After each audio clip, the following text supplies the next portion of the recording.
টানা হরতাল আর রাজনৈতিক সহিংসতায় চট্টগ্রামে ব্যবসা বাণিজ্যে ধস। লোকসান আতঙ্কে এলসি খোলা প্রায় বন্ধ করে দিয়েছেন আমদানিকারকরা। হিলি স্থলবন্দরে কমতে শুরু করেছে পেঁয়াজের দাম। ভারত থেকে আমদানি বাড়া ও দেশি পেঁয়াজ বাজারে ওঠাই কারণ বলছেন ব্যবসায়ীরা। এবং প্রথমবারের মতো ব্যয় সংকোচন বাজেট প্রণয়ন করল ইউরোপীয় ইউনিয়ন। খরচ কমানো হয়েছে বিনিয়োগ ও নতুন কর্মসংস্থান সৃষ্টিতে।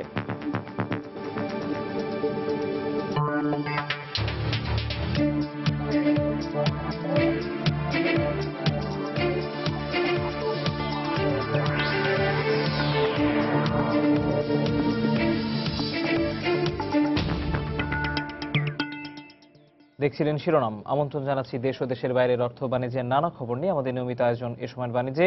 আর আজকে আপনাদের সাথে আছি আমি তৌহিদ হোসেন। দর্শক, অর্থ বাণিজ্যের মূল খবরে যাওয়ার আগে শুরুতেই জানিয়ে দেব ঢাকার শেয়ার বাজারের লেনদেন পরিস্থিতি। আমরা চলে যাচ্ছি ডিএসসি ওয়েবসাইটে। আজকে সপ্তাহের চতুর্থ কার্যদিবসে মঙ্গলবার এবং বুধবার, এবং আমরা দেখতে পাচ্ছি যে সূচকের ঊর্ধ্বমুখী প্রবণতার ভেতর দিয়ে কিন্তু লেনদেন চলছে। এই মুহূর্তে সূচকের অবস্থান যদি আপনাদেরকে জানিয়ে দিতে চাই, 40 পয়েন্ট বেড়ে ডিএসসি এক্স ইন্ডেক্স দাঁড়িয়েছে 4421, এবং ডিএসসি 30 ইন্ডেক্স 17 পয়েন্ট বেড়ে দাঁড়িয়েছে 1548। এখন পর্যন্ত আমরা দেখতে পাচ্ছি প্রায় 93 কোটি 8 লক্ষ টাকা শেয়ারে লেনদেন হয়েছে। এর ভিতরে আজকে আমরা দেখতে পাচ্ছি 173টি প্রতিষ্ঠানে শেয়ারের দাম বেড়েছে, কমেছে 38টির এবং অপরিবর্তিত আছে 18টি প্রতিষ্ঠানের শেয়ারের দাম। দর্শক, আমরা গতদিনের পরিস্থিতি আপনাদের একটু জানিয়ে দিতে চাই। গতদিন কিন্তু দিন শেষ হয়েছিল 41 পয়েন্ট বেড়ে সাধারণ সূচক দাঁড়িয়েছিল ডিএসসি 30 সেটি দাঁড়িয়েছিল 1530, এবং ডিএসসি এক্স ইন্ডেক্স দাঁড়িয়েছিল 101 পয়েন্ট বেড়ে 4381, এবং গতদিন মোট 787 কোটি 92 লক্ষ টাকা শেয়ারের লেনদেন হয়েছিল, এবং আজকে আমরা দেখতে পাচ্ছি সেই প্রবণতাই বজায় আছে। আমরা আপনাদেরকে টপ 20 শেয়ারের পরিস্থিতি জানিয়ে দিই। এক নম্বরে আজকে আছে বেক্সিমকো লাস্ট ট্রেডিং প্রাইস আমরা দেখতে পাচ্ছি 37 টাকা 90 পয়সায় আছে, যদিও সর্বোচ্চ ছিল 38 টাকা 70 পয়সা পর্যন্ত, এবং গত দিনের তুলনায় এটির দাম কিছুটা হলেও বেড়েছে বোঝা যাচ্ছে। 35 টাকা 40 পয়সা গতদিন সর্বশেষ সেটির লেনদেন হয়েছিল। বিডি বিল্ডিং আছে দ্বিতীয় অবস্থানে, 94 টাকা 50 পয়সা ছিল গতকালের দাম, এবং আজকে উঠেছে 59 টাকা 80 পয়সা পর্যন্ত, অর্থাৎ প্রায় 6 টাকার মতো দামের পরিবর্তন হয়েছে, এবং এখন এই পর্যন্ত শেয়ারের দাম লাস্ট ট্রেডিং প্রাইস আছে 58 টাকায়। 3 নম্বরে ইউনাইটেড কমার্শিয়াল ব্যাংক লিমিটেড আছে 25 টাকা 80 পয়সায়। 4 নম্বরে গোল্ডেন সান গতদিন 50 টাকা থাকলো, আজ কিন্তু 52 টাকা 20 পয়সায় বিক্রি হয়েছে সর্বশেষ। অরিয়ন ফার্মা আছে 61 টাকা 40 পয়সায়, এটির দামে খুব তেমন বেশি হেরফের হয়নি। 6 নম্বরে জেনারেশন নেক্সট আছে, জেনারেশন নেক্সটের দামেও হেরফের হয়নি, 33 টাকা 80 পয়সা ছিল গতকালকে, আজকে 33 টাকা 50 পয়সা। 7 নম্বরে স্কয়ার ফার্মা আছে, স্কয়ার ফার্মা কিন্তু গতদিন ছিল 187 টাকা 70 পয়সা, আজকে সর্বোচ্চ উঠেছিল 196 টাকা পর্যন্ত, অর্থাৎ প্রায় 11 টাকার পার্থক্য রয়েছে, এবং আজকে সর্বশেষ ট্রেডিং প্রাইস হচ্ছে 192 টাকা 50 পয়সা। 8 নম্বরে যমুনা আয়ার আছে, জ্বালানি খাতের একটি প্রতিষ্ঠান, 248 টাকা 20 পয়সা লাস্ট ট্রেডিং প্রাইস। 9 নম্বরে Summit Purbachal power company limited SPPCL 65 টাকা 20 পয়সায় আছে। 10 নম্বরে মেঘনা পেট্রোলিয়াম আছে, জ্বালানি খাতের আরেকটি প্রতিষ্ঠান, এর ভিতরে আমরা দেখতে পাচ্ছি এটির দাম 290 টাকা 70 পয়সা লাস্ট ট্রেডিং প্রাইস, এবং ব্যাংকিং খাতের আর কোনো প্রতিষ্ঠান কিন্তু আজকে এখানে নেই। 11 নম্বরে অ্যাক্টিভ ফাইন্যান্স আছে 92 টাকা 10 পয়সা, এবং 12 নম্বরে আছে গ্রামীণ ফোন 208 টাকা 20 পয়সা। তো দর্শক, এখন পর্যন্ত আমার কাছে শেয়ার বাজারের যে সর্বশেষ লেনদেন পরিস্থিতি ছিল, যে সূচকের ঊর্ধ্বমুখী প্রবণতার ভেতর দিয়ে কিন্তু লেনদেন চলছে। আমরা চলে আসি পরের খবরে। টানা হরতাল আর রাজনৈতিক সহিংসতার ঘটনায় ধস নেমে এসেছে বন্দরনগরী চট্টগ্রামের ব্যবসা বাণিজ্যে। অনেকটা স্থবির হয়ে পড়েছে সব ধরনের আর্থিক লেনদেন। ভবিষ্যতে ক্ষতির আশঙ্কায় একদিকে আমদানিকারকরা এলসি খোলা এক প্রকার বন্ধ করে দিয়েছেন, অন্যদিকে তৈরি পোশাক শিল্পের কোটি কোটি টাকার অর্ডার বাতিল হয়ে যাচ্ছে। আরো জানাচ্ছেন ফেরদৌস লিপি। চলমান রাজনৈতিক কর্মসূচির অংশ হিসেবে চলতি মাসে 20 দিনের মধ্যে 7 দিনই হরতাল পালিত হয়েছে। তার সাথে যুক্ত হয়েছে দেশের লাইফলাইন হিসেবে পরিচিত ঢাকা চট্টগ্রাম মহাসড়কে নানা ধরনের নাশকতা। এ অবস্থায় তৈরি পোশাক খাত প্রতিদিন প্রায় 200 কোটি টাকা ক্ষতির মুখে পড়ছে বলে দাবি বিজেএমই কর্মকর্তার। হরতাল চলাকালীন সময়ে আমরা ইম্পোর্ট এক্সপোর্ট গুডসগুলো মুভ করানো যাচ্ছে না, এবং প্রোডাকশন 40% ডাউন হচ্ছে।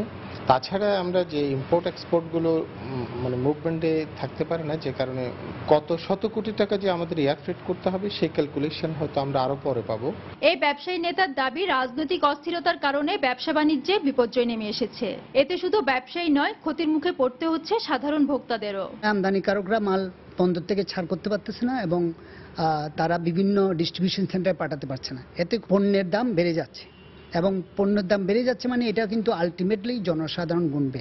এদিকে সহিংস পরিস্থিতির কারণে পুরোপুরি ভেঙে পড়েছে ভোগ্যপণ্যের সরবরাহ ব্যবস্থা, যার প্রভাব পড়ছে ভোগ্যপণ্যের দামে। যে সমস্ত মালামাল ইম্পোর্ট করে থাকি এগুলা আপাতত আমরা এলসি গুলা পেন্ডিং করে রাখছি, যদি এভাবে কন্টিনিউ চলতে থাকে তাহলে যারা ভোগ্যপণ্যের ব্যবসা করে তারাই ক্ষতিগ্রস্ত হবে। অন্যদিকে বিপাকে আছেন সাধারণ দোকান মালিকরাও। হরতালের কারণে দোকান বন্ধ থাকায় প্রতিদিন 12 থেকে 15 কোটি টাকা লোকসান গুনতে হচ্ছে বলে দাবি তাদের। শুধু মহানগরে 1 লক্ষ দোকানদারের মধ্যে স্টাফদের বেতন, বৈদ্যুতিক বিল এবং ইনকাম ট্যাক্স সহ অন্যান্য আনুষঙ্গিক খরচ সহ আমরা কোটি কোটি টাকার ক্ষতিগ্রস্ত হচ্ছি।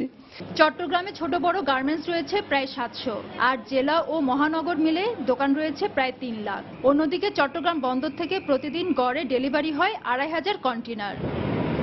ফেরদৌস লিপি, সময় সংবাদ, চট্টগ্রাম। দর্শক, আমরা রিপোর্টটি দেখলাম। এখন আমরা এই বিষয়ে আজকে কথা বলবো চট্টগ্রাম চেম্বার অফ কমার্সের পরিচালক মাহবুবুল হক চৌধুরী বাবুরের সাথে। তিনি আমাদের চট্টগ্রাম ব্যুরোতে ইতিমধ্যেই অপেক্ষা করছেন। কিন্তু দর্শক, এর আগে আমরা যেমনটি আপনাদেরকে একটু অর্থ বাণিজ্যের মূল খবরের বাইরে অন্যান্য খবর জানাতে চাই যে রাজধানীর ওসমানী স্মৃতি মিলনায়তনে চলছে জাতীয় রপ্তানি পুরস্কার বিতরণ অনুষ্ঠানে প্রধান অতিথি হিসেবে বক্তব্য রাখছেন প্রধানমন্ত্রী শেখ হাসিনা। আমরা আপনাদেরকে সরাসরি নিয়ে যাচ্ছি সেখানে।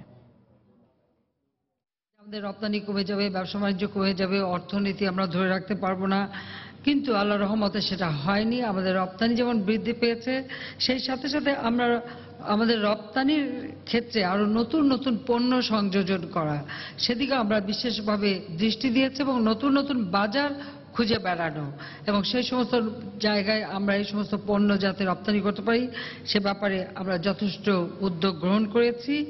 প্রায় 3542 কোটি টাকার প্রণোদনা আমরা দিয়েছিলাম এবং এটা বিভিন্ন প্রায় 17টি খাতে এই সহায়তা আমরা সরকার গঠন করার পর আমরা দিয়েছি। আমরা যেমন আমাদের দেশ বিভিন্ন কাঁচামাল রয়েছে, গ্রামীণ কাঁচামালগুলি, সেগুলিও কাজে লাগিয়ে সেই গ্রামীণ কাঁচামাল ভিত্তিক ক্ষুদ্র মাঝারি শিল্প গড়ে তোলা, সেদিকেও আমরা বিশেষভাবে দৃষ্টি দিয়েছি। অন্ততপক্ষে এক জেলা এক পণ্য কর্মসূচির আওতায় বিভিন্ন ধরনের পণ্য, অর্থাৎ যে যে এলাকায় যে যে ধরনের পণ্য উৎপাদন হয় সেখানে সেই ধরনের শিল্প গড়ে তোলা এবং সেগুলি প্রক্রিয়াজাত করা, তার জন্য যেমন নিজের দেশের বাজার এবং বিদেশে রপ্তানি সেটা যাতে হয় সেই ব্যবস্থা আমরা নিয়েছি। যেমন আমি উদাহরণস্বরূপ বলি যে আমাদের যেমন আগর কাঠ, সেটা আমাদের দেশে তৈরি হচ্ছে, যার থেকে আপনারা জানেন যে মানে আতর এবং পারফিউম তৈরি হয়, সেটাও আমরা এখন কুটির শিল্পের আওতায় নিয়ে আসছি। তাছাড়া রাবার, মাটির টালি সহ অনেক মানে অপ্রচলিত পণ্য আছে যেগুলি ধীরে ধীরে এখন আস্তে আস্তে সেগুলি উন্নতি হচ্ছে, আমরা সেগুলিকে নানা ধরনের সহায়তা দিয়ে যাচ্ছি।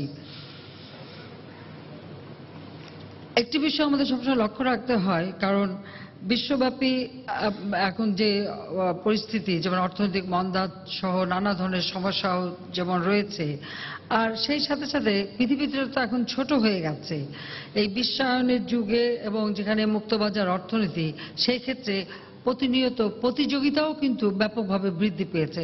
কাজে এই প্রতিযোগিতায় টিকে থাকতে গেলে আমরা মনে করি সরকারের পক্ষ থেকে সব রকমের প্রণোদনা দেওয়া একান্তভাবে প্রয়োজন।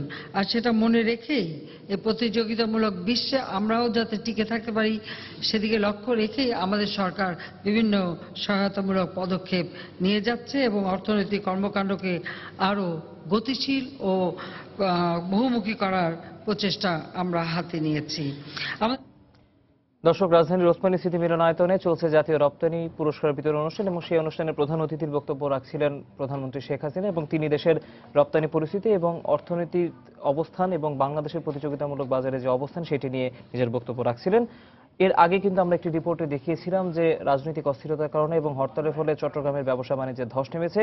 আমরা আগেই জেনেছিলাম যে আমরা চট্টগ্রাম ব্যুরোতে একজন অতিথির সাথে কথা বলবো। এখন এই বিষয়ে কথা বলতে চট্টগ্রাম চেম্বার অফ কমার্সের পরিচালক জনাব মাহবুবুল হক চৌধুরী আছেন আমাদের চট্টগ্রাম ব্যুরোতে। আমরা এখন তার সাথে কথা বলবো। বাবুর ভাই, আপনাকে স্বাগত জানাচ্ছি। আপনার কাছে যেটি শুরুতেই জানতে চাই সেটি হচ্ছে যে আপনারা হরতাল এবং রাজনৈতিক যে বিভিন্ন ধরনের কর্মসূচি, এর ফলে আসলে ব্যবসা বাণিজ্যে কি ধরনের প্রভাব পড়ে একটু আপনার কাছ থেকে জানতে চাই।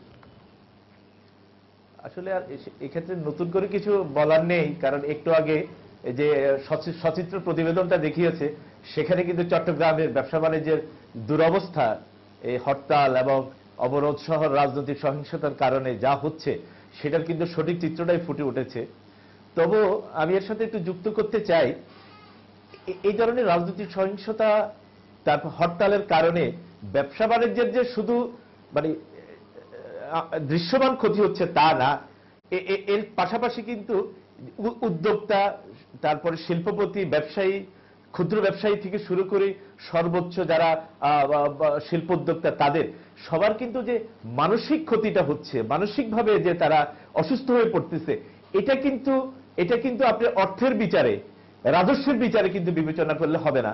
আমরা খুবই উদ্বেগের সাথে এটা লক্ষ্য করছি যে আজকাল যে হরতাল একটা গণতান্ত্রিক অধিকার, সেটা যে কোনো রাজনৈতিক দলই চর্চা করবে, তাতে আমাদের আপত্তি নেই, কিন্তু হরতালকে কেন্দ্র করে শিল্প কারখানা পুড়িয়ে দেওয়া, শিল্প কারখানায় উৎপাদিত পণ্য পরিবহনে ট্রাক সহ পণ্য পুড়িয়ে দেওয়া, গাড়ি পুড়িয়ে দেওয়া, এটা কিন্তু যে হরতালে এই যে নতুন মাত্রা, হরতালের নামে আমরা হরতালের বিরোধিতা করছি না, এটা গণতান্ত্রিক অধিকার, রাজনৈতিক দলগুলো এটা চর্চা করবে, কিন্তু এই রাজনৈতিক দলগুলোর সাথে যে সমস্ত দুর্বৃত্তরা জড়িত হয়ে এই যে আমাদের শিল্প কলকারখানা, ব্যবসা বাণিজ্য প্রতিষ্ঠান, তারপর গাড়ি, ট্রাক, লরিগুলো পুড়িয়ে দিচ্ছে, এটা আমাদেরকে অনেক উদ্বিগ্ন করে তুলেছে, আমাদেরকে আতঙ্কিত করে তুলেছে। আপনি লক্ষ্য করবেন চট্টগ্রাম বন্দরের কি ক্ষতি হচ্ছে, আমরা যারা গাড়ি বিভিন্ন আমদানি পণ্যের সাথে জড়িত, আমরা রপ্তানির সাথে জড়িত, তাদের সেগুলো নতুন করে জাতির কাছে, রাজনীতিবিদদের কাছে আর নতুন করে বলারও আমাদের কিছু নেই, কারণ আমাদের ব্যবসায়ী সমাজ এতবার এটা নানাভাবে একদম অঙ্কের হিসাবে আমরা উপস্থাপন করেছি, তারপরেও কিন্তু এটা কোনো মহলের বিবেচনায় আসে নাই, সুবিবেচনা করেনি কেউ। এটা আমাদের জন্য দুর্ভাগ্য। আমরা একটু আগে মাননীয় প্রধানমন্ত্রীর একটা লাইভ বক্তব্য আমি শুনছিলাম, তিনি ব্যবসায়ীদের সমাবেশে একটা বক্তব্য রাখছিলেন। তিনি আশাবাদ বলেছেন যে হ্যাঁ, যে দেশ এগিয়ে যাচ্ছে। এটা সত্যি কথা যে দেশ এগিয়ে যাচ্ছে, এটা ব্যবসায়ীরা এগিয়ে নিয়ে যাচ্ছে। তো সেই ব্যবসায়ীদের প্রতি আমাদের কোন রাজনীতিবিদদেরই যদি ন্যূনতম দায়বদ্ধতা না থাকে, যারা বাংলাদেশের অর্থনৈতিক উন্নয়নে আজকে যে নিরলস অবদান রেখে যাচ্ছে, তাদের অর্জিত সম্পদ, তাদের সবকিছু ধ্বংস করে আমাদের রাজনীতিবিদরা আমাদেরকে আসলে কোন লক্ষ্যে পৌঁছে দেবে আমরা কিন্তু এটা আসলে জানি না। এটা নিয়ে আমরা খুবই হতাশ। আমরা মনে করি যে দেশটাকে যদি এগিয়ে নিয়ে যেতে হয়, তাহলে সত্যিকার অর্থে মুক্তিযুদ্ধের আজকে 42 বছর পরে কিন্তু আমাদেরকে সেই পুরনো রাজনৈতিক ধারা থেকে বেরিয়ে আসতেই হবে। এটা আমরা যারা তৃতীয় প্রজন্মের ব্যবসায়ী তারা অনুধাবন করতেছি, আমাদের আগের প্রজন্মের ব্যবসায়ী যারা তারাও এটা বলেছে, আমরা মনে করি আগামী প্রজন্মে যারা আসবে ব্যবসা তারাও এই কথাটা বলবে। কিন্তু কখন যে আমাদের ব্যবসায়ীরা, আমাদের রাজনীতিবিদরা যে এটা অনুধাবন করবে, এটা আমরা বুঝতে সক্ষম না। আমি এটার সাথে একটা যুক্ত করি, আপনাদের সময় টেলিভিশনে গত 2 দিন যাবত চট্টগ্রামের সীতাকুণ্ড নামক একটা জায়গা, ঢাকা চট্টগ্রামের যে অর্থনৈতিক লাইফ লাইন বলি আমরা, সেই সীতাকুণ্ড নামক জায়গাটাতে আজকে এই সপ্তাহে তো কোনো হরতাল নাই, আপনি লক্ষ্য করবেন হরতাল ছাড়াও কিন্তু সেখানে প্রতিদিন গাড়ি পুড়িয়ে দেওয়া হচ্ছে। আমি ব্যক্তিগতভাবে যে ট্রেডের সাথে জড়িত, রিকন্ডিশন গাড়ি আমদানি ব্যবসার সাথে আমি জড়িত, আমরা চট্টগ্রাম বন্দর থেকে গাড়ি খালাস করে গত কয়েকদিন যাবত ঢাকা গাড়ি পাঠানোর সাহস করতে পারতেছি না, কারণ আমরা দেখেছি পণ্য বোঝাই ট্রাক, লরি যেভাবে আগুন দিয়ে জ্বালিয়ে দেওয়া হচ্ছে। এই নির্মম চিত্র দেখার পর আমরা মনে করি যে আসলে আমাদের ব্যবসা করা উচিত কিনা, আমরা সরকারকে কিভাবে রাজস্ব দেব, কিভাবে আমরা ব্যাংক ঋণ শোধ করব, এগুলোর উত্তর কিন্তু আমরা কোথাও খুঁজে পাচ্ছি না। আমরা প্রশ্ন করতে চাই, আমি দেখেছি চট্টগ্রামের জেলা প্রশাসনের পক্ষ থেকে গতকাল একটা কথা বলা হয়েছে যে সীতাকুণ্ডের 40 কিলোমিটার জায়গার মধ্যে এই দুর্বৃত্তায়ন হচ্ছে, এবং তারা বলেছেন যে এই 40 কিলোমিটার রাস্তা মধ্যে গ্রাম থেকে 216টা জায়গায় আসি বিভিন্ন উপগলি সংযুক্ত হয়েছে। আমি প্রশ্ন রাখতে চাই বিনীতভাবে প্রশাসনের কাছে, যদি তারা এটা আইডেন্টিফাই করতে পারে, তাহলে সেই 216টা পয়েন্টের গলিমুখগুলো কেন এই যে আইন শৃঙ্খলা বাহিনী সদস্যকে দিয়ে সেটা ব্যারিকেড করে দিচ্ছে না? বাবর ভাই, এখানে একটু আপনাকে ইন্টারাপ্ট করতে চাই। বাবর ভাই, সিরিজটা যেটা হচ্ছে, আপনারা যেই অভিযোগগুলো করছেন, এই যে রাজনৈতিক সহিংস পরিস্থিতি এবং আপনাদের যে অভিযোগগুলো, বাবর ভাই আপনি আমাকে শুনতে পাচ্ছেন? আমরা দাবি করি। আমি যে প্রশ্নটি আপনাকে করতে চাচ্ছি সেটি হচ্ছে যে এই ধরনের পরিস্থিতি কিন্তু এর আগে অনেকবার ঘটেছে, তো স্থানীয় প্রশাসন আপনাদেরকে কোনো আশ্বাস দিতে পারেনি, বা আইন শৃঙ্খলা রক্ষাকারী বাহিনী আপনাদেরকে কেমন আশ্বাস দিয়েছে, বা তারা কি ব্যবস্থা নিয়েছে? আমি সে কথাটাই আপনাকে একটু আগে বলেছিলাম যে গতকালে আমরা দেখেছি চট্টগ্রামের জেলা প্রশাসক মহোদয় এবং চট্টগ্রামের পুলিশ সুপার মহোদয় পরিবহন মালিকদের সাথে একটা সভা করেছে। তারা সেখানেও আবার নতুন করে আশ্বাস দিয়েছে এবং কিছু তথ্যচিত্র উপস্থাপন করেছে। সেখানে আপনি জানেন যে বিজেপির ক্যাম্প স্থাপন করা হয়েছে, কিন্তু তারপরে তো কোনো স্বস্তি ফিরে আসে নাই। প্রত্যেকটা নাগরিক যারা ওই রাস্তা ব্যবহার করে তারা জীবনটাকে হাতের মুঠো নিয়ে এই রাস্তাটা বহন করতে হচ্ছে। এটা আমরা বিস্ময়ের সাথে লক্ষ্য করতেছি। সেখানে কি কোনো রাজনৈতিক নেতা নেই দেশপ্রেমিক? সেখানে কি দেশপ্রেমিক কোনো মানুষ নেই যারা সর্বদলীয়ভাবে সেখানে সভা করে এই মানুষের যাতায়াতটাকে নির্বিঘ্ন করতে পারে? আমরা কার কাছে আবেদন করব? রাষ্ট্র যদি আমাদের নিরাপত্তা এই 40 কিলোমিটারে নিশ্চিত করতে না পারে, তাহলে 56,000 বর্গ কিলোমিটারে আমাদের নিরাপত্তা কে আমাদেরকে দেবে? কিভাবে আমরা ব্যবসা করব? কার কাছে আমরা আবেদন করব? আমরা রাজনীতিবিদদের কাছে বলেছি, ব্যবসায়ীদের কাছে বলেছি, প্রশাসনের কাছে বলেছি। আমি এই প্রসঙ্গে বলতে চাই, আজকে আমরা চট্টগ্রাম চেম্বার অফ কমার্সের পক্ষ থেকে দুপুর 2:30 এই সংক্রান্ত বিষয়ে আমরা একটা মত বিনিময় আয়োজন করেছি। আমরা আশা করি সেখানে বিভিন্ন স্টেক হোল্ডাররা উপস্থিত থাকবে এবং প্রশাসনের শীর্ষস্থানীয় কর্মকর্তারা উপস্থিত থাকবেন। আমরা আশা করি যে সেখান থেকে একটা উপায় বেরিয়ে আসবে কি করে এই 40 কিলোমিটারের নিরাপত্তা প্রশাসন, ব্যবসায়ী, রাজনীতিবিদ এবং সুশীল সমাজরা মিলে এবং স্থানীয় সচেতন মানুষরা মিলে কিভাবে নিশ্চিত করতে পারবে। বাবুল ভাই, আপনাকে অসংখ্য ধন্যবাদ আজকে আমাদেরকে সময় দেওয়ার জন্য। দর্শক, আমরা কথা বলছিলাম আমাদের চট্টগ্রাম ব্যুরোতে যে হরতালের মতো হরতালে বিভিন্ন সহিংস ঘটনার কারণে চট্টগ্রামে কিন্তু ব্যবসা বাণিজ্য পরিস্থিতিতে অনেকটাই মন্দা নেমে এসেছে এবং সেই বিষয়ে কথা বলছিলেন চট্টগ্রাম চেম্বার অফ কমার্সের পরিচালক জনাব মাহবুবুল হক চৌধুরী বাবর। আমরা চলে আসছি পরের খবরে। পুরান ঢাকার বিভিন্ন স্থানে ছড়িয়ে ছিটিয়ে গড়ে উঠেছে ভাঙাড়ির ব্যবসা। একসময় অল্প কিছু দোকান থাকলেও এখন যত্রতত্র এই দোকান দেখা যাচ্ছে। এসব ব্যবসায়ীরা বিভিন্ন পরিত্যক্ত জিনিসপত্র সংগ্রহ করে শিল্পের কাঁচামাল হিসেবে সরবরাহ করেন, কিন্তু পুঁজির অভাবে অনিশ্চয়তার দিকে ঠেলে দিচ্ছে তাদেরকে। সানবির উপরের রিপোর্ট। পুরান ঢাকায় প্রায় সব মহল্লাতেই দেখা যায় এমন ভাঙ্গারির দোকান। ঘরের অব্যবহৃত বা ফেলে দেওয়া জিনিসপত্র কিংবা ডাস্টবিন থেকে তুলে আনা বিভিন্ন ধাতু, কাগজ, প্লাস্টিক বিক্রি করা হয় এসব দোকানে। মূলত এসব দোকানে জিনিসপত্র বিক্রি করে জীবিকা নির্বাহ করে ছিন্নমূল মানুষেরা। বোতল ঢোকাই, কাঁচ ঢোকাই, এবার আইচা ঢোকাই, এবার আবার কাগজ ঢোকাই, এবার সব ঢোকাই আমরা বিভিন্ন, এবার জুতা মোতা সবকিছু ঢোকাই আমরা। রাজধানীর লালবাগ, ইমামগঞ্জ এলাকায় গড়ে উঠেছে বিভিন্ন শিল্পের কাঁচামাল তৈরির কারখানা। তাই একে কেন্দ্র করে পুরান ঢাকায় গড়ে উঠেছে ভাঙ্গারির পাইকারি ব্যবসাও। একসময় ব্যবসা বেশ রমরমা থাকলেও দোকানপাট বেড়ে যাওয়ায় এখন আর আগের অবস্থা নেই বলে মনে করেন ব্যবসায়ীরা। কোন ব্যবসা নাই, খাটতালে খাওয়ান যায় না, খাটতালে নাই, ব্যবসা অনুযায়ী কোনো টাকা পয়সা হয় না। 8 বছর আগে দোকান ছিল এখানে আমার একটা প্রথম নিচে, তো এরপরে আমি দোকান উপরে আসছি। ধীরে ধীরে ধীরে ধীরে অনেক ব্যবসায়ী আসছে। ব্যবসায়ীদের অভিযোগ, পর্যাপ্ত ঋণ ব্যবস্থা না থাকায় স্বল্প পুঁজিতে ব্যবসা চালাতে হিমশিম খেতে হচ্ছে তাদের। বাজার পরিস্থিতি বেশি ভালো না, মাল বানায় তো মাল বেচতে পারে না, বেচতে পারলে টাকা পাওয়া যায় না। হরতাল মরতাল থাকে, ব্যবসায়ী রাজনৈতিক কারণে ব্যবসা খারাপ হয়। বেশি টাকা খারাপ দিলে বড় ব্যবসা করতে হইব, আর আমি একা করি, কম পুঁজিতে অল্প করি। এত গিয়ে মনে করেন না, বর্তমানে চলে ফিরা খুব কষ্ট আর কি। সঠিক ব্যবহারের মাধ্যমে ফেলে দেওয়া জিনিসপত্রই হয়ে উঠতে পারে বড় শিল্প কারখানার কাঁচামাল সরবরাহের অন্যতম মাধ্যম। ভাঙ্গারির ব্যবসায়ীরা বলছেন, সরকারি সহায়তা ও ঋণ সংস্থান হলে এই ব্যবসার মাধ্যমে দেশের অর্থনীতিতে গুরুত্বপূর্ণ অবদান রাখতে পারবেন তারা। সানবীর রূপল, সময় সংবাদ, ঢাকা। আমদানি বাড়ায় হিলি স্থলবন্দরে পেঁয়াজের দাম কমেছে কেজিতে 20 টাকা দরে। ব্যবসায়ীরা বলছেন 2 দিন আগে যে পেঁয়াজ 70 টাকা কেজি দরে বিক্রি হয়েছে তা এখন পাওয়া যাচ্ছে 50 টাকা করে। ভারতে পেঁয়াজ উৎপাদন বাড়ায় বর্তমানে আমদানিও বেড়েছে। তাছাড়া দেশি পেঁয়াজও বাজারে উঠতে শুরু করেছে, ফলে পেঁয়াজের দাম কমছে। হিলি কাস্টমস কর্তৃপক্ষ জানিয়েছে, মঙ্গলবার এই বন্দর দিয়ে 500 মেট্রিক টন পেঁয়াজ আমদানি হয়েছে। আমদানি বৃদ্ধি পেয়েছে, বাংলাদেশের বাজারে পেঁয়াজের দামও কমে গেছে। আমরা গত 2 দিন আগে যে পেঁয়াজ বিক্রি করছি 70 টাকা পোর্টে, সেই পেঁয়াজ এখন বিক্রি করছে 50 টাকা, প্রায় 20 টাকা কমে গেছে। আমরা আশা করছি আগামী 7 দিনের মধ্যে পেঁয়াজের বাজার আরো কমে যাবে। যেমন গতকাল আমাদের হিলি পোর্ট দিয়ে প্রায় 500 মেট্রিক টন পেঁয়াজ ঢুকেছে।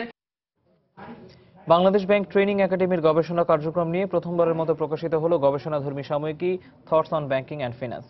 মঙ্গলবার মতিঝিলে বাংলাদেশ ব্যাংক ভবনে গভর্নর ডক্টর আতিউর রহমান এর মোড়ক উন্মোচন করেন। এ সময় বাংলাদেশ ব্যাংকের ঊর্ধ্বতন কর্মকর্তারা উপস্থিত ছিলেন। অনুষ্ঠানে বাংলাদেশ ব্যাংকের গভর্নর বলেন, গবেষণাধর্মী এই প্রকাশনা গবেষকদের আরও উৎসাহিত করবে এবং ব্যাংকিং খাতে গবেষণা যতই বাড়বে, আধুনিক ও কার্যকর ব্যাংকিং নীতি নির্ধারণ ততই সহজ হবে বলেও মন্তব্য করেন ডক্টর আতিউর রহমান। কিছুদিন পরপরই সেটার কিন্তু অনলাইন ভার্সন বেরোচ্ছে। Well done research. বৈদেশিক মুদ্রার প্রবাহে ব্যাংকগুলো বিশেষ গুরুত্ব দেয় বিদেশি মুদ্রার মজুদে দেশ একটি শক্তিশালী অবস্থানে পৌঁছেছে বলে মনে করে Bangladesh foreign exchange dealers association BAFEDA. মঙ্গলবার রাজধানীর একটি হোটেলে সংগঠনটির 20তম বার্ষিক সাধারণ সভায় এসব কথা বলা হয়। এ সময় বাফেদার নেতারা বলেছেন, কেন্দ্রীয় ব্যাংকের কাছে তাদের অপরিশোধিত বিল পরিশোধে শিগগিরই উদ্যোগ নেওয়া হবে। অনুষ্ঠানে আগামী বছরের জন্য 6 জন টেকনিক্যাল সদস্য মনোনীত হয়। দেশের ব্যাংক খাতের উচ্চপদস্থ কর্মকর্তারা এই সাধারণ সভায় উপস্থিত ছিলেন। স্বল্পোন্নত দেশগুলোর কর্মসংস্থান সৃষ্টি ও দীর্ঘমেয়াদী উন্নয়ন নিয়ে আংটাডের প্রতিবেদন প্রকাশ করতে সংবাদ সম্মেলনের আয়োজন করেছে দেশের বেসরকারি উন্নয়ন গবেষণা সংস্থা সিপিডি। দর্শক, এই মুহূর্তে সেখানে বক্তব্য রাখছেন সিপিডির গবেষণা পরিচালক ডক্টর ফাহমিদা খাতুন। আমরা আপনাদেরকে সরাসরি নিয়ে যাচ্ছি সেখানে। এই ইন্ডেক্সটার যত ধরেন 100 যদি হয়, সেটা যত বাড়বে অর্থাৎ কিনা একটি দেশ ভালো অবস্থানে যাচ্ছে। এবং বর্তমানে এই ইন্ডেক্সটা যদি 66 হয় তাহলে কিংবা তার উপরে হয় তাহলে সেই দেশ স্বল্পোন্নত দেশ থেকে গ্র্যাজুয়েট করবে। আরেকটা হচ্ছে ইকোনমিক ভালনারেবিলিটি ইন্ডেক্স, অর্থাৎ অর্থনৈতিক ভঙ্গুরতার যে ইন্ডেক্স সেটা, অর্থাৎ কোনো একটা দেশের অর্থনৈতিক কাঠামোটা কি, তার সে কতটুকু কৃষি কিংবা শিল্প কিংবা সেবা খাতের উপর নির্ভরশীল এবং সে প্রাকৃতিক দুর্যোগের উপরে তার উৎপাদন কতখানি ব্যাহত হয়, এই সমস্ত কিংবা তার যে উৎপাদন হচ্ছে সেই উৎপাদন বাজারে নিয়ে যাওয়ার জন্য কতটুকু দূরত্ব, এই সমস্ত বিভিন্ন অর্থনৈতিক সূচকের ভিত্তিতে কিন্তু এই ইকোনমিক ভালনারেবিলিটি ইন্ডেক্সটা তৈরি করা হয়। এটা হচ্ছে যত এই ভালনারেবিলিটিটা কম হবে, এটার মানটা তত এটা ভালো একটা অবস্থানে। এবং 2009 সালে যে ইন্ডেক্সটা তৈরি করা হয়েছিল, এটা 38 কিংবা তার নিচে হলে কোনো একটা দেশ স্বল্পোন্নত দেশের থেকে বের হয়ে আসবে। এই মানচিত্রটির মধ্যে আমরা দেখতে পাচ্ছি যে এই যে 49টি স্বল্পোন্নত দেশ তারা কোথায় কোথায় রয়েছে। আফ্রিকাতেই রয়েছে সবচেয়ে বেশি, 33টা, কারণ আফ্রিকার ভৌগোলিক জায়গাটা অনেক বেশি এবং সেখানে দেশের সংখ্যাও বেশি, সেজন্য স্বল্পোন্নত দেশের সংখ্যাও বেশি। আর এশিয়ার মধ্যে 10টি, ক্যারিবিয়ানে 1, প্যাসিফিকে 5টি, এখানে ছড়িয়ে ছিটিয়ে রয়েছে স্বল্পোন্নত দেশগুলো। এখন যদি কিছু কিছু মূল বৈশিষ্ট্যগুলি আমরা দেখি, যে স্বল্পোন্নত দেশগুলির সাম্প্রতিক বৈশিষ্ট্যগুলো, আমরা এর আগের বছরগুলোতেও প্রতি বছরই দেখি যে স্বল্পোন্নত দেশগুলোর মাথাপিছু আয় কিংবা তার ইনভেস্টমেন্ট কিংবা তার রপ্তানি আমদানি ইত্যাদির ক্ষেত্রে তারা কেমন করছে। খুব সম্প্রতি যদি দেখি কিছু অর্থনৈতিক ট্রেন্ড, তাহলে দেখব যে তার স্বল্পোন্নত দেশগুলোর যে জিডিপি উৎপাদন, অর্থাৎ অভ্যন্তরীণ উৎপাদনের প্রবৃদ্ধিটা, সেখানে 2011 সাল থেকে 2012 সালে এটার একটা উল্লম্ফন ঘটেছে এবং সেটা 4.5 থেকে 5.3% হয়েছে। আর তবে এর মধ্যে 15টা এলডিসির যে তাদের প্রবৃদ্ধির হার, সেটা কিন্তু খুব ভালো ছিল। 15টার মধ্যে তাদের প্রবৃদ্ধি 6% উপরে ছিল, কিন্তু 10টা এলডিসি তাদের প্রবৃদ্ধি কিন্তু 3% নিচে ছিল। আর যদি বিনিয়োগের হার দেখি, বিনিয়োগের হারের ক্ষেত্রে এই বেশিরভাগ এলডিসির ক্ষেত্রে তারা কিন্তু বেশ খারাপ অবস্থানেই রয়েছে, কারণ তার বিনিয়োগের হারটা জাতীয় প্রবৃদ্ধির তুলনায় জিডিপির তুলনায় 25% নিচে রয়েছে। এবং আমরা সাধারণত বলে থাকি যে একটি দেশ যদি স্বল্পোন্নত দেশ থেকে মধ্যম আয়ের দেশে পরিণত হয়, তাহলে তার জিডিপি ইনভেস্টমেন্ট রেশিও অবশ্যই 30%-এর উপরে উঠতে হবে, 30 থেকে 35%-এর কাছাকাছি অন্তত হতে হবে। সেদিক থেকে এই দেশগুলো পিছিয়ে রয়েছে। আর যদি অভ্যন্তরীণ সঞ্চয় দেখি, তাহলে সেই সঞ্চয়টাও যে ক্যাপিটাল ফরমেশন হয় দেশের ভিতরে, তার চাইতে কম রয়েছে। এবং 48টা দেশে 2011 সালে ছিল 48টা দেশে এই অবস্থাটা, অর্থাৎ জাতীয় সঞ্চয়টা ক্যাপিটাল ফরমেশন, মূলধন ফরমেশনের চাইতে কম ছিল। 2012 সালে এসে একটু কমেছে, 40টা দেশ সেখানে অন্তর্ভুক্ত হয়েছে। আর যদি দেখি যে কৃষির অংশটা জিডিপিতে, কৃষির অংশটা দুটো পিরিয়ড এখানে নেওয়া হয়েছে, 3 বছর করে একটা দশকের প্রেক্ষিতে। 1999 থেকে 2001 সালে এই 3 বছরের যে অ্যাভারেজ যেটা হয়েছিল, সেই তুলনায় 2009 থেকে 2011 বছরে এই 3 বছরের অ্যাভারেজ যদি দেখি, তাহলে জিডিপিতে কৃষির অংশ 33টা এলডিসিতে কমেছে, কিন্তু অন্যদিকে 14টা এলডিসিতে জিডিপিতে কৃষির অংশ বেড়েছে। আর দর্শক, স্বল্পোন্নত দেশগুলোর কর্মসংস্থান সৃষ্টি ও দীর্ঘমেয়াদী উন্নয়ন নিয়ে আংটাডের প্রতিবেদন প্রকাশ করতে সংবাদ সম্মেলনের আয়োজন করেছে centre for policy dialogue CPD, এবং সেখানে এই প্রতিবেদনের বিভিন্ন দিক তুলে ধরেছিলেন সিপিডির গবেষণা পরিচালক ডক্টর ফাহমিদা খাতুন। আমরা তখন তার বক্তব্য আপনাদেরকে সরাসরি দেখাচ্ছিলাম। চলে আসি পরের খবরে। একটি গ্রহণযোগ্য এবং সুষ্ঠু নির্বাচনের দাবি জানিয়েছেন এফবিসিসিআই সভাপতি কাজী আকরাম উদ্দিন আহমেদ। মঙ্গলবার জাতীয় প্রেস ক্লাবে এক অনুষ্ঠান শেষে তিনি এই কথা বলেন। এ সময় দেশের অর্থনীতির স্বার্থে দুই রাজনৈতিক দলকে ঐক্যমতে পৌঁছানোর আহ্বান জানান তিনি। অর্থনৈতিক দিক দিয়ে সারা বিশ্বে একটা ঈর্ষান্বিত অবস্থানে আছে এবং সেটা নিঃসন্দেহে দুই নেতা এটা বিশ্বাস করবেন যে দেশ পরিচালিত করতে গেলে অর্থনীতি দরকার আছে। অর্থনীতি ভালো না থাকলে দেশ পরিচালনা করে কোনো লাভ হয় না। সুতরাং ওনারা আমাদের দিকে তাকাবেন, কি সমাধান আসবে আমরা তাকিয়েছি ব্যবসায়ীরা, আমরা শান্তিপূর্ণ সমাধান চাই। পোশাক শিল্পের চলমান অস্থিরতা নিরসনে বিজিএমইএ এর একটি প্রতিনিধি দল স্বরাষ্ট্রমন্ত্রীর সাথে বৈঠক করেছে। মঙ্গলবার 1 ঘন্টার বেশি সময়ের এই বৈঠকে পোশাক শিল্পের বর্তমান পরিস্থিতি নিয়ে বিভিন্ন বিষয়ে আলোচনা হয়। বিজিএমইএ সভাপতি আতিকুল ইসলামের নেতৃত্বে বর্তমান পরিচালনা পর্ষদের সদস্যরা ছাড়াও বৈঠকে পুলিশের মহাপরিদর্শক হাসান মাহমুদ এবং ফায়ার সার্ভিসের ঊর্ধ্বতন কর্মকর্তারা উপস্থিত ছিলেন। তবে বৈঠক শেষে বিজিএমইএ নেতৃবৃন্দ সাংবাদিকদের আলোচনার বিষয়ে কোনো কিছু জানাননি। এবারে জানাবো দেশের বাইরের অর্থ বাণিজ্যের কিছু খবর।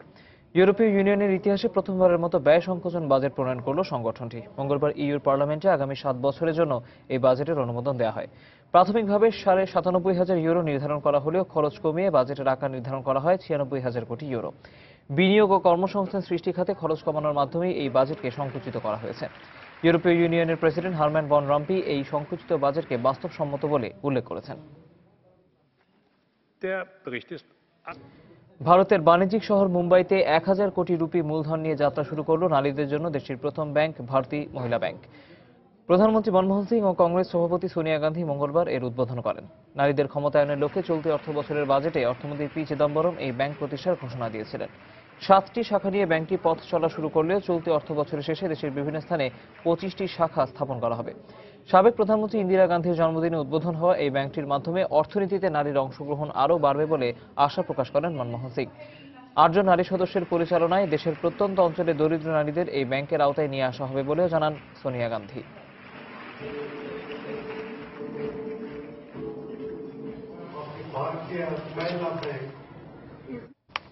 চলতি বছরের প্রথম 10 মাসে চীনে সরাসরি বৈদেশিক বিনিয়োগের হার বেড়েছে প্রায় 5.8%। সরকারি হিসেব অনুযায়ী এর পরিমাণ $9,700 কোটি। শুধু অক্টোবরেই দেশটিতে বৈদেশিক বিনিয়োগ এসেছে $840 কোটি। এ সময় দেশটিতে ইউরোপীয় ইউনিয়নের 22.3% এবং যুক্তরাষ্ট্রের প্রায় 12.5% বিনিয়োগ বেড়েছে। চীনে বিনিয়োগ করা এশিয়ার দেশ ও অঞ্চলগুলোর মধ্যে হংকং, তাইওয়ান, জাপান, থাইল্যান্ড ও সিঙ্গাপুর অন্যতম। দেশটির বাণিজ্য মন্ত্রণালয়ের মুখপাত্র জানান, অর্থনীতি পুনর্গঠনের তাগিদে দেশের বৈদেশিক বিনিয়োগ নীতি স্বচ্ছ ও স্থিতিশীল রাখা হয়েছে। অতিরিক্ত ঋণের বোঝা এবং সুদের হার মন্দার দিকে ঠেলে দিচ্ছে মালয়েশিয়ার স্থিতিশীল অর্থনীতিকে। সম্প্রতি একটি অনলাইন পত্রিকার এক গবেষণা রিপোর্টে এই তথ্য উঠে এসেছে। চীনের অর্থনীতিতে ইতিবাচক পরিবর্তন আসার পরপরই যেভাবে সুদের হার এবং জমির দাম বাড়তে শুরু করেছিল, মালয়েশিয়ার অর্থনীতিতেও সেই একই পথে হাঁটবে বলে জানিয়েছেন বিশেষজ্ঞরা। এছাড়া যুক্তরাষ্ট্রের প্রণোদনামূলক কার্যক্রম এবং মুদ্রানীতি মালয়েশিয়ার বাজারে নেতিবাচক প্রভাব ফেলতে যাচ্ছে বলেও জানান তারা। এরই মধ্যে রপ্তানি কমে যাওয়ায় বাড়তে শুরু করছে দেশটির বাণিজ্য ঘাটতি। বর্তমানে এশিয়ান দেশগুলোর মধ্যে ঋণ সংকটগ্রস্ত দেশের তালিকায় শ্রীলঙ্কার পরেই রয়েছে মালয়েশিয়ার নাম। বর্তমানে যে ঋণের পরিমাণ দেশটির মোট প্রবৃদ্ধির 83% পৌঁছেছে। এমন অবস্থায় ঋণের বোঝা না কমালে দেশ শিগগিরই মন্দাগ্রস্ত হয়ে পড়বে বলে মনে করছেন বিশেষজ্ঞরা।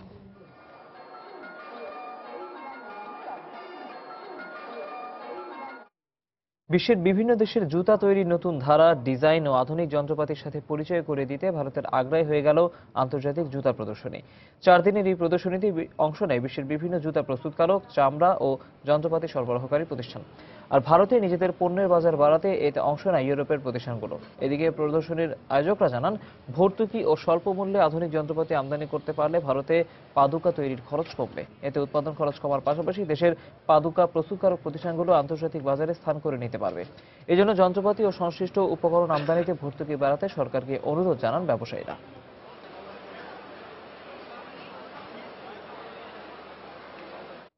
আবারও জানিয়ে দিচ্ছি এ সময় বাণিজ্যের শিরোনামগুলো।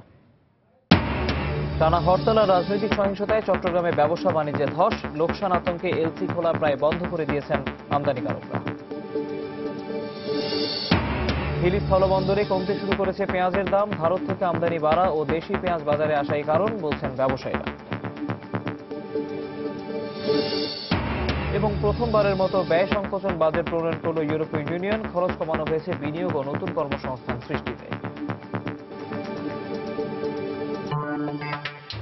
এই ছিল এখনকার আয়োজনে। যে কোনো খবর পেতে ভিজিট করুন সময়নিউজ.tv। এছাড়া এই মাত্র পাওয়া খবর মোবাইলে পেতে SMS করুন *BN লিখে পাঠিয়ে দিন 16242 নম্বরে। সঙ্গে থাকুন।